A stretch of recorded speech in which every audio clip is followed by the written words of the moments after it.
Have you stepped into a Spellbreak game and just felt like every player has been sweating for like the last 10 years and have no way of winning a game? Well, chances are you're probably right.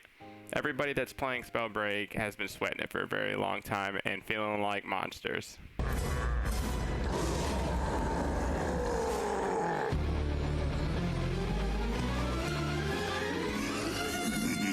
Hey, little pig.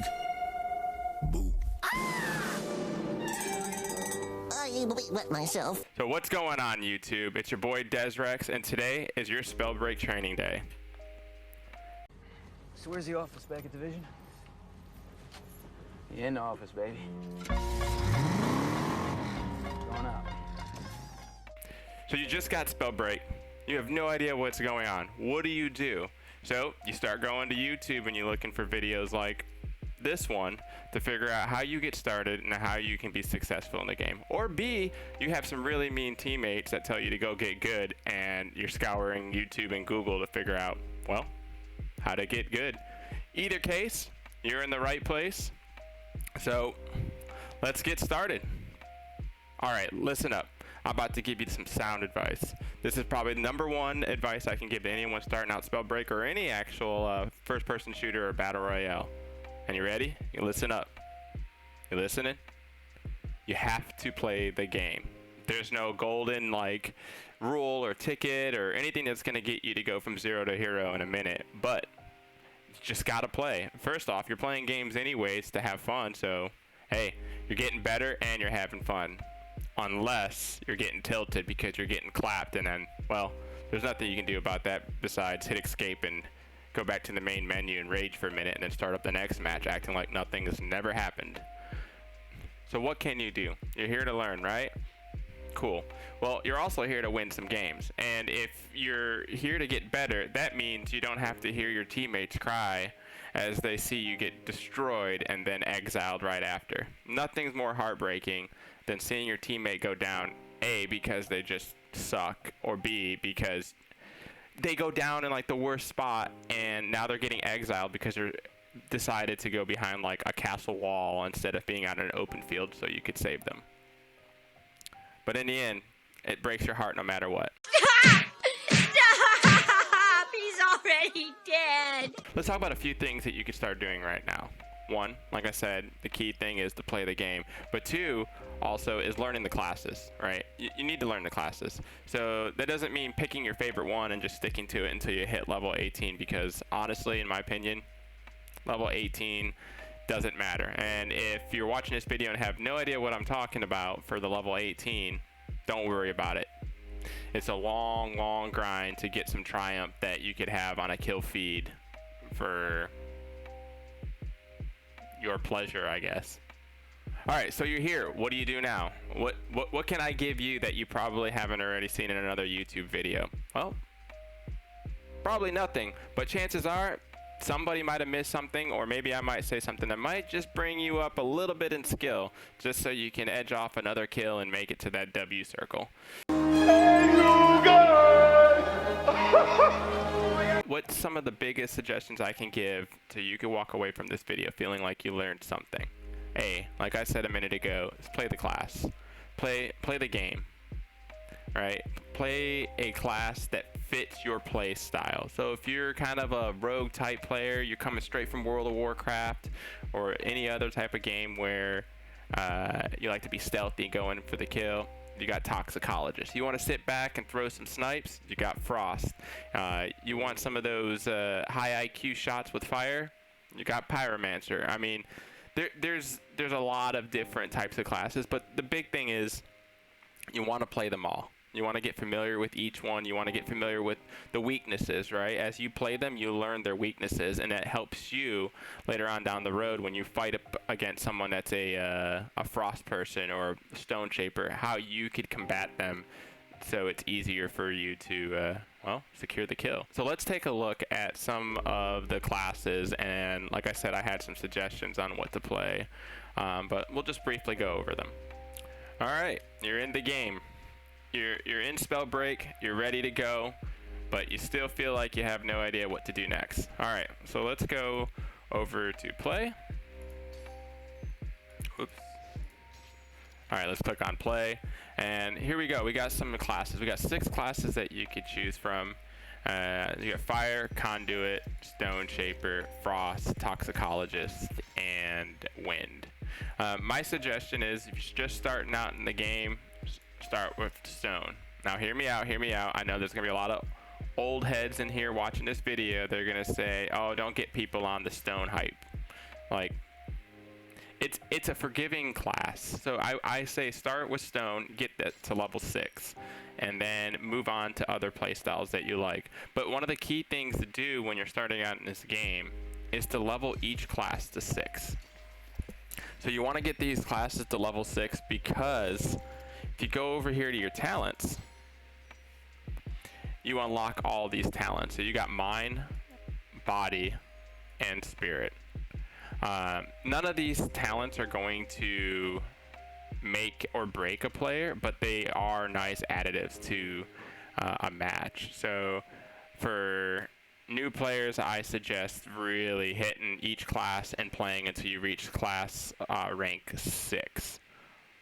So what do you do now? Let's go into practice mode. Practice mode is a good way to get a feel for your character and just, I don't know, feel out each spell.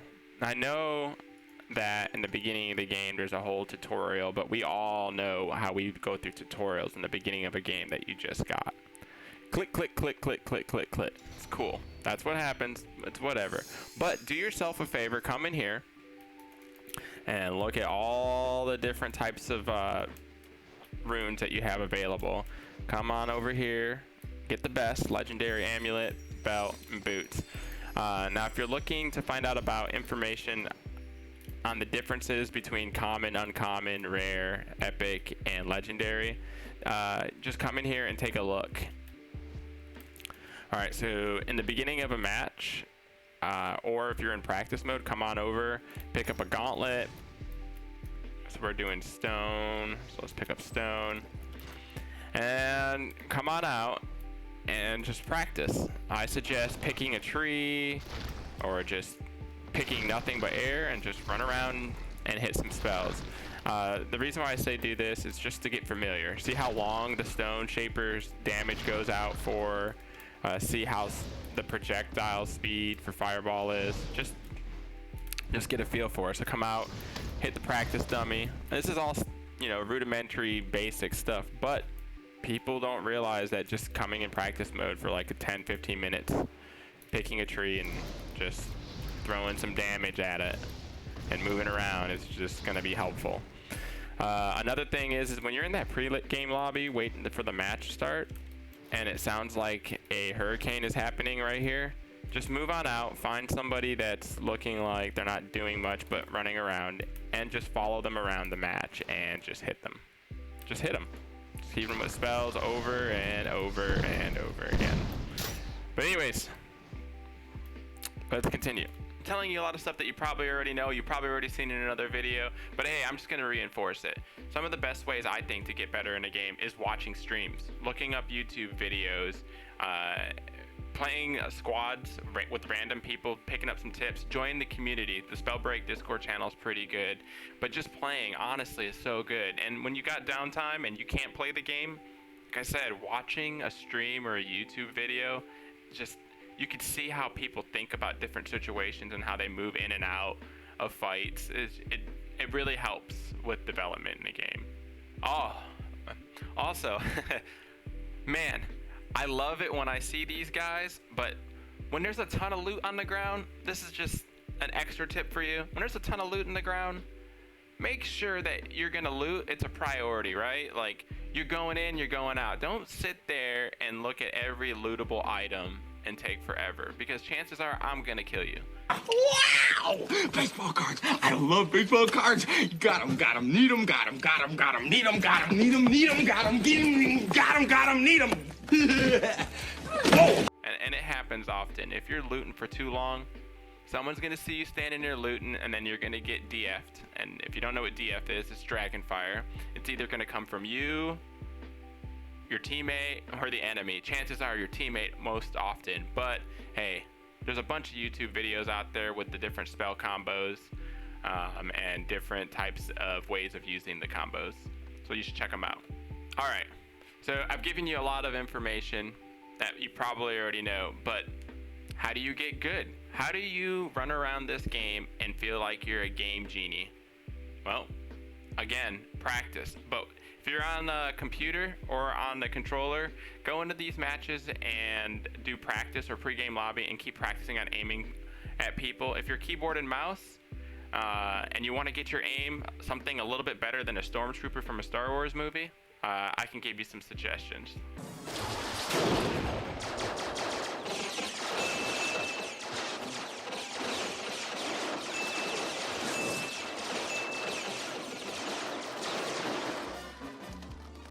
All right, so it's set in stone. You don't want the aim of a stormtrooper. What do? Well, my personal favorite is the aiming.pro website. So what I do about daily is I come over here to aiming.pro, make a login, and I practice some drills. You don't have to use aiming.pro, that's just a personal preference. There's a couple other training programs out there. Some are free and some are not, so it's all up to you. But I head over to drills, tracking, and do different types of tracking, and there's different playlists that other users have made that you could run like every day. And the cool thing is at the end of these drills they have a graph.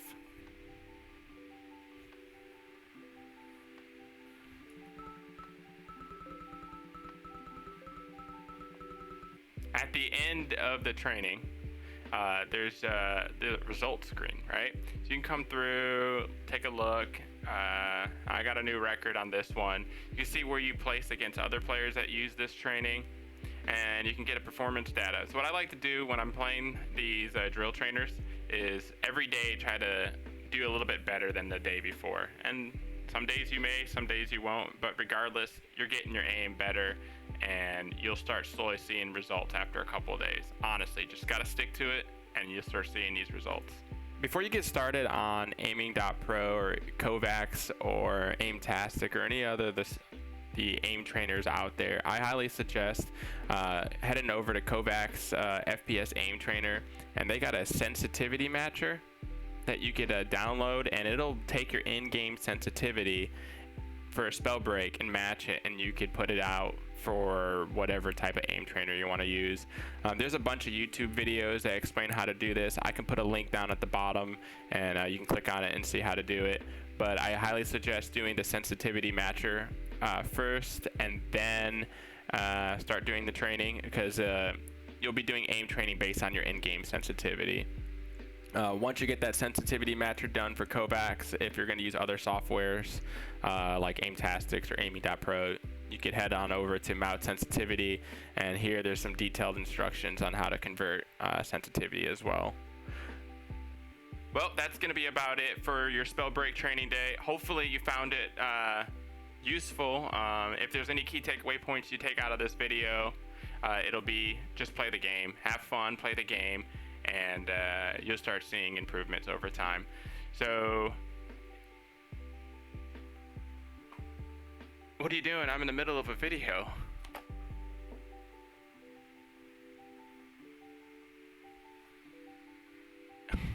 Anyways, if you like this type of content, feel free to hit me up with a like, comment, subscribe, and tell me what you want to see next. And that'll be about it for your Spellbreak training day. It's your boy Desrex. I'll catch you guys in the game. Game over? No way! Because we got Game Genie. We tell you when it's over. With Game Genie, I decide how many lives I get. I use it when I want to live forever. Play to the end and win.